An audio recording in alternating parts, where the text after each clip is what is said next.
Tired of scrambling for your wallet every time you hop into an Uber?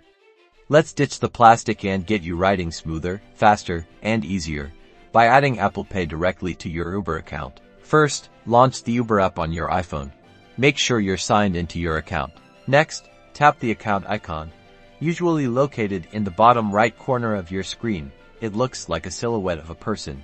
On the account screen, find and select Wallet. This section manages your payment methods. Now, tap the Add Payment Method button. It's generally located near the top of the screen. You should see Apple Pay as one of the payment options. Select Apple Pay. Your iPhone will then prompt you to confirm your Apple Pay details. You might need to use Touch ID, Face ID, or your passcode to authenticate. Once authenticated, Apple Pay will be added to your Uber wallet.